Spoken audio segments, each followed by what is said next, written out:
isso de fato, né, na primeira linha ali. Mas vamos falar sobre o presidente Lula, continuar falando sobre o presidente Lula, mas dessa vez sobre o seu filho, porque a defesa de Fábio Luiz Lula da Silva, que é conhecido como Lulinha, pediu ao Ministério da Justiça e também à Corregedoria da Polícia Federal a apuração do vazamento de informações sigilosas do inquérito que investiga o caso conhecido como a farra do INSS. Segundo a coluna de Igor Gadelha aqui do portal, os pedidos foram protocolados no domingo e apontam que dados obtidos por meio da quebra de sigilo telemático de investigados teriam sido divulgados de forma irregular e passado a circular fora dos autos da investigação. Os advogados citam a reportagem do jornal O Globo, segundo a qual a campanha de Flávio Bolsonaro estaria planejando divulgar áudios de Lulinha com a empresária Roberta Luxinger. No documento enviado ao Ministério da Justiça, a defesa solicita que a pasta acompanhe o caso e apure uma possível falha na proteção das provas sob responsabilidade da Polícia Federal. Já na representação que foi apresentada à Corregedoria da Polícia Federal, os advogados pedem a abertura de um processo administrativo para identificar quem teve acesso ao material e se houve extração, cópia ou compartilhamento indevido das informações. A defesa de Lulinha também solicita a preservação dos registros de acesso aos arquivos, a identificação dos servidores que manusearam os documentos e, caso haja suspeitos, a adoção de medidas para reunir provas. Os pedidos foram apresentados após a defesa da empresária Roberta Luxinger protocolar solicitações semelhantes, cobrando a investigação da origem dos vazamentos e a responsabilização de eventuais envolvidos. Aos meus colegas Felipe Monteiro e Mano Ferreira, não é a primeira vez que a gente ouve uma história parecida como essa, né? Eu acho que vale relembrar que durante a CPI e CPMI do INSS, alguns arquivos ficaram numa sala cofre lá dentro do Congresso Nacional, mas aí começaram a vazar diversos documentos ali voltados, Daniel Vorcaro, né, que foi o finalzinho ali da CPMI. Felipe Monteiro, é comum esses vazamentos não é comum, né, mas a gente vai começando a ver isso aí, parece que é comum, né, ter vazamentos de informações, de quebras de sigilos, seja no Supremo Tribunal Federal, seja no próprio Congresso. Não, exatamente, é um fato lamentável, né, vazamento de informações seletivas, né, de investigado pela Polícia Federal e pela Justiça, né, é lamentável e prejudica as investigações. E os vazamentos, Marília, é bom lembrar, eles são feitos de todos os lados, né? Eu lembro quando estava na Lava Jato, também, de tempos em tempos, surgiam, né, provas que estavam em sigilos sendo destacadas e sendo utilizadas por grande meio de informação para fazer notícias jornalísticas, né? E aí tem uma questão que é importante também a gente esclarecer, né, a população, né, que é o seguinte, né, é uma coisa questão jurídica. Né? Claro que é lamentável você vazar, né, informações seletivas de determinadas pessoas que estão sendo alvos de investigação. Isso é juridicamente falando. Agora, sob aspecto de interesse público, né, um jornal, um jornalista que tem acesso a essas matérias tem que divulgar, a população precisa saber, né, sobre a informação contida ali, porque tem interesse público envolvido. E mais do que isso, Marília, e também tem que separar da questão política também. Né? A política é diferente do judiciário, é outra linguagem de comunicação. Né? O judiciário ele fica na linguagem da comunicação do ilegal, legal, do constitucional e constitucional. Já o político é diferente, a comunicação é outra, né? É maioria, minoria, é oposição e governo.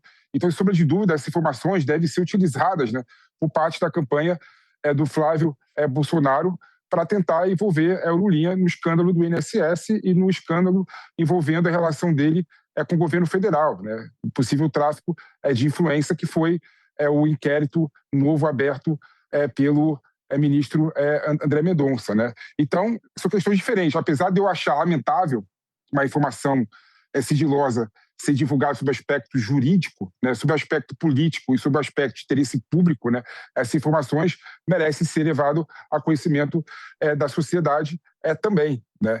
E aí tem a questão principal sobre isso, que é o seguinte: por que o Lulinha não consegue esclarecer os fatos que todo mundo sabe que coloca ele sob suspeita? Né? Infelizmente, ele prefere ficar calado. Talvez seja uma estratégia de defesa, mas isso gera também vários tipos de notícias e vários tipos de especulações prejudicial à campanha do seu pai, Lula, para a reeleição.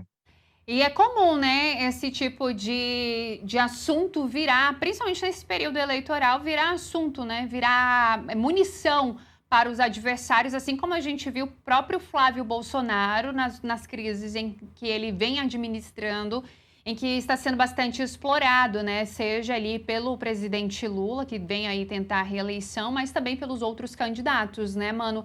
É comum, né, que esse tipo de... E para os para quem é ali adversário, isso aí é um prato cheio, né?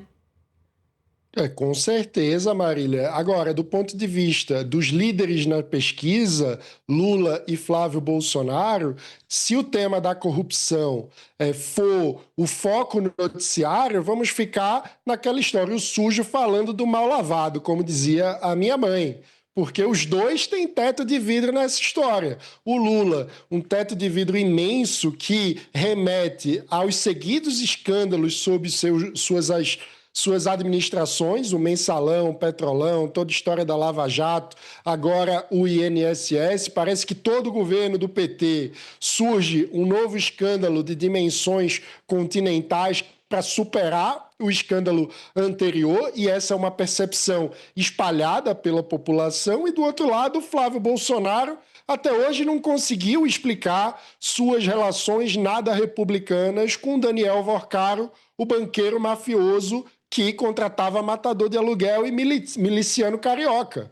Então, é uma situação que, se o debate for por esse lado, é possível que haja um desgaste dos dois, que os dois morram abraçados. Então, nesse sentido, há algum incentivo aí para que eles tentem fazer uma espécie de pacto de não agressão. Mas é muito difícil que isso ocorra, porque temos os outros candidatos na prática correndo por fora e tentando gerar o desgaste para todos eles, sobretudo Ronaldo Caiado, Romeu Zema e Renan Santos, que certamente vão explorar esse que é um flanco muito claro das duas principais candidaturas, que tem muito a explicar, tanto no caso do Banco Master como no caso do INSS, porque é um escândalo que atravessou a gestão Bolsonaro e se multiplicou na gestão do presidente Lula. Então os dois vão ter que explicar o porquê os aposentados brasileiros foram sistematicamente roubados,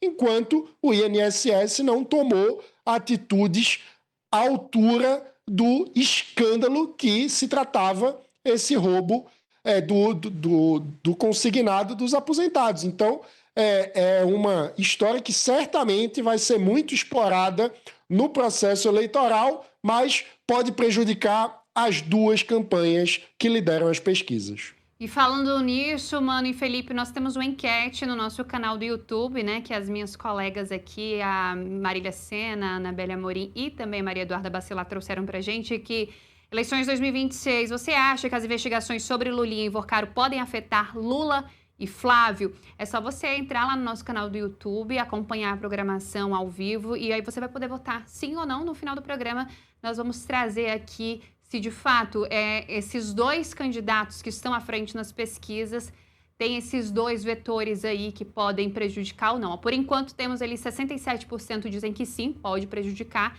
e 33% dizem que não. Ao longo da programação, ao longo do nosso ao vivo aqui, esse número deve aumentar ou deve diminuir, vamos ver como é que vai ficar. Mas ainda falando sobre o presidente Lula, eu tenho novidade, na verdade, que acabaram de me avisar aqui, que nós temos... Mas já eu trago essa novidade. Vamos falar ainda da convenção, que nós tivemos convenção